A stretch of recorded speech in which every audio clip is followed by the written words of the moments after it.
అందరికీ చాలా చారిత్రాత్మకమైన రోజు ఇది.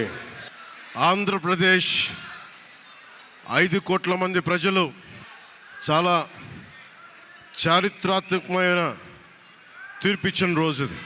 ఏ మాటకైతే మనం కట్టుబడి ఉన్నామో ఆంధ్రప్రదేశ్ ప్రజలకి జవాబుదారీతనంతో ఉన్న ప్రభుత్వం స్థాపిస్తాం. ఏ మాట మీదైతే మనం చెప్పామో కూటమి ప్రభుత్వం ఆ మాటను నిలబెట్టుకుంటుంది. ఈరోజు మీ అందరికీ జనసేన పార్టీ ఆఫీస్ కేంద్ర కార్యాలయం నుంచి, ఈ వేదిక నుంచి ఒకటే చెప్తా ఉన్నాను మీ అందరికీ, వైసీపీ వైఎస్ జగన్ గారు కానీ వారు నాకు వ్యక్తిగతంగా నాకు శత్రువులు కాదు.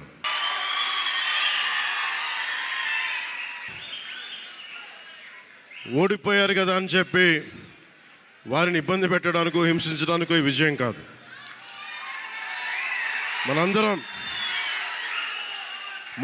గుర్తుపెట్టుకోవాల్సింది చాలా ముఖ్యమైనది.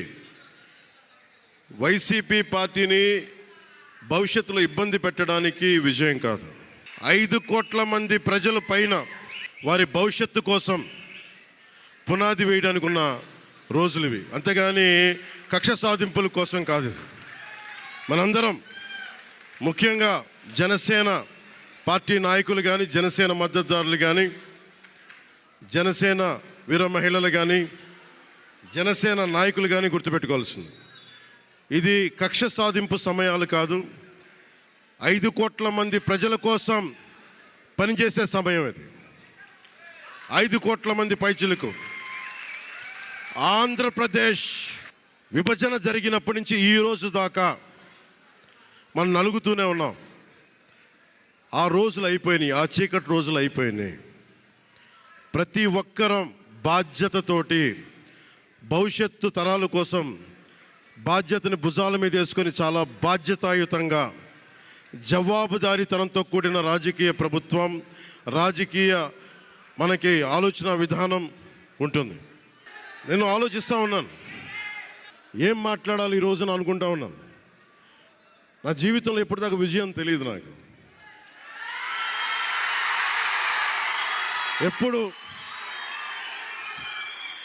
ఎప్పుడు ఒకే ఒకసారి సినిమాల్లో ఉన్నప్పుడు తొలి ప్రేమ అనే విజయం చూశాను.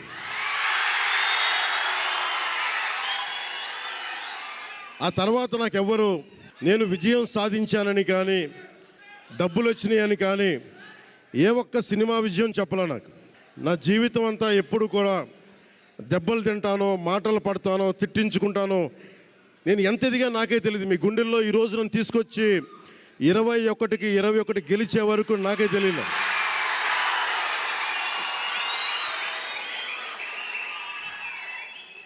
భారతదేశంలో 100కి 100% కొట్టామంటే జనసేన.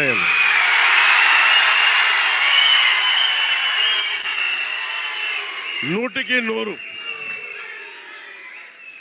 ఇది అంటే నేను ఎందుకు ఈ విజయం జనసేన లేదంటే మన జన సైనికులు, వీర మహిళలో జనసేన నాయకులది కాదు, కేవలం వారిదే కాదు, 5 కోట్ల మంది ప్రజల ఆకాంక్షదే. మార్పు కావాలి, పాలన మారాలి. ఇవన్నీ చాలామంది కోట్లాది మంది ప్రజల ఆకాంక్ష. ఈరోజు ప్రజలు ఇచ్చిన తీర్పు ఇది.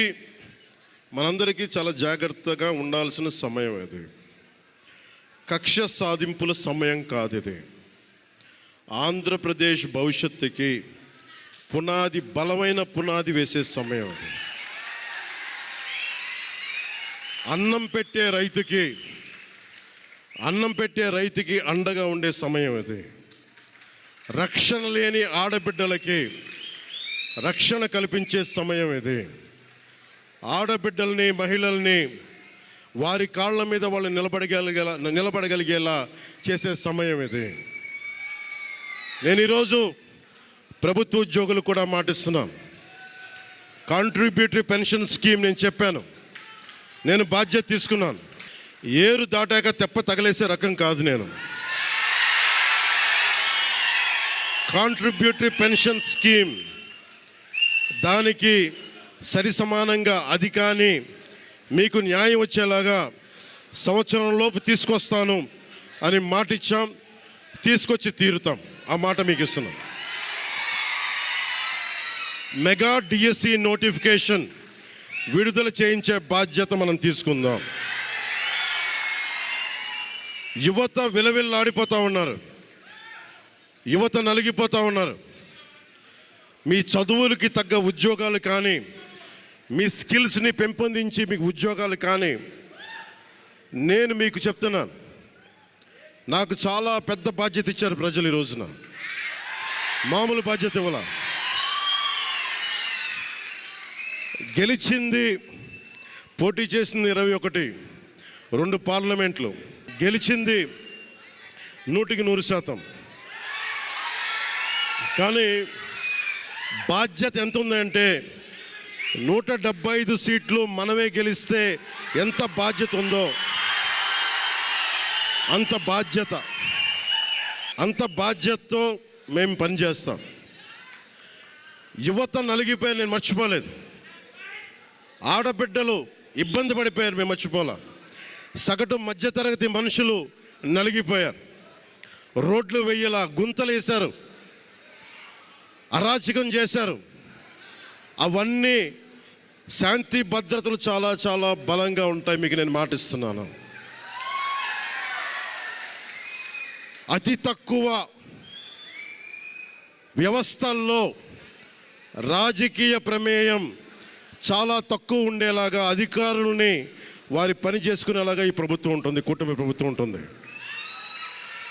రైతుకి కష్టం వస్తే హక్కును చేర్చుకునే ప్రభుత్వం తప్ప తిరస్కారంగా చిన్న చూపు చేసే ప్రభుత్వం అవ్వదు మనకి ఈ కూటమి ప్రభుత్వం. నాకు రాజకీయాలు డబ్బు అవసరం లేదు. నేను మీకు మళ్ళీ చెప్తున్నాను, మీకు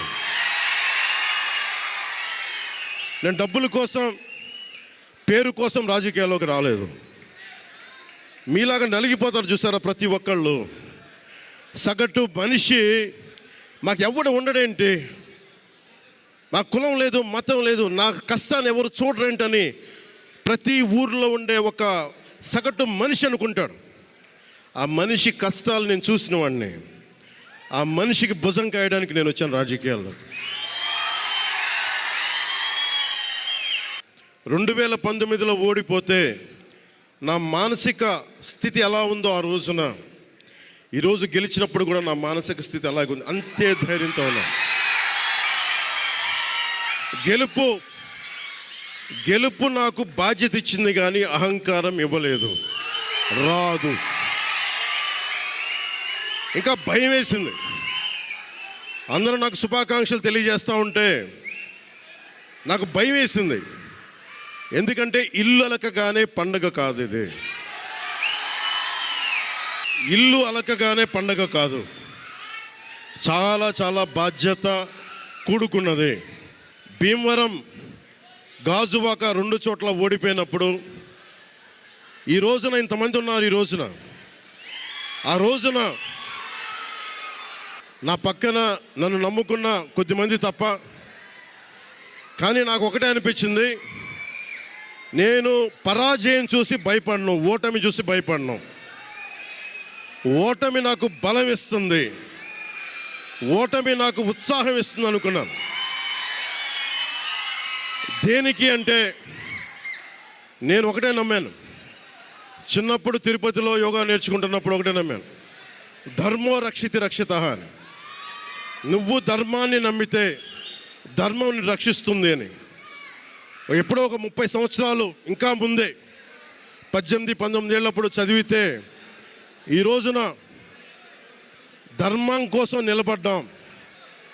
ధర్మం కోసం నిలబడితే ధర్మం ఈరోజు మనంటే నిలబడింది. అందుకని మనస్ఫూర్తిగా ఏ శక్తి అయితే కనిపించని ఆ పరాశక్తి, కనిపించని ఆ దేవుళ్ళందరికీ కూడా ఈరోజు నేను కృతజ్ఞతలు తెలియజేసుకుంటాను. మనస్ఫూర్తిగా మీ అందరికీ పిఠాపురం ప్రజలందరికీ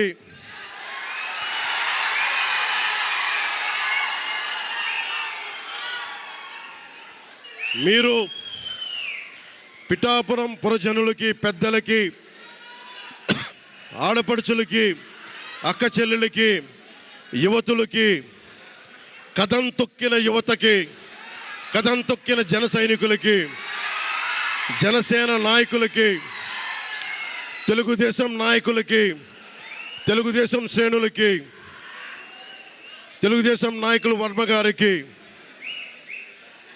వారందరికీ కూడా నా ప్రత్యేక కృతజ్ఞతలు తెలియజేసుకుంటా ఉన్నాను.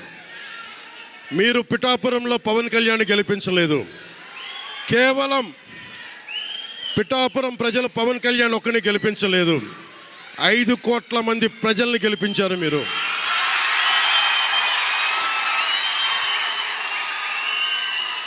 ఓడిపోతే ఇంత బలంగా నిలబడ్డవాడిని. మా ఇంత గెలిపించి కాదు మీరు ఇచ్చింది, చిన్నపాటి జయం ఇవ్వాల, ఆకాశం అంత విజయం ఇచ్చారు మీరు నాకు, మాకు, మా కూటమి ప్రభుత్వానికి. ఇది గుండెల్లో పెట్టుకుంటాం, నిలబడతాం, నిర్మాణాత్మకంగా పనిచేస్తాం. మీ కష్టాలలో మీ ఇంట్లో ఒకటిలాగా నేను ఉంటాను, మీ అందరికీ మాటిస్తున్నాను.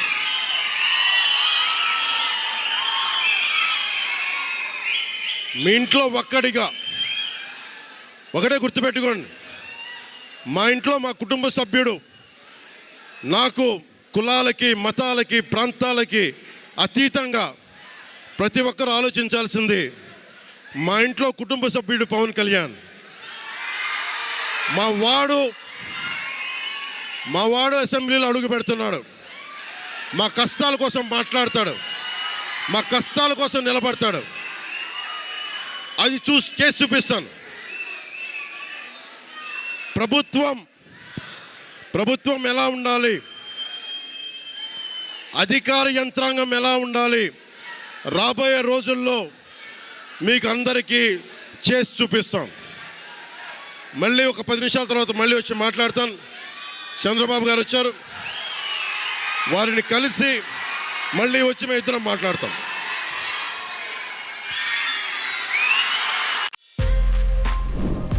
For more videos like this, subscribe Big TV channel.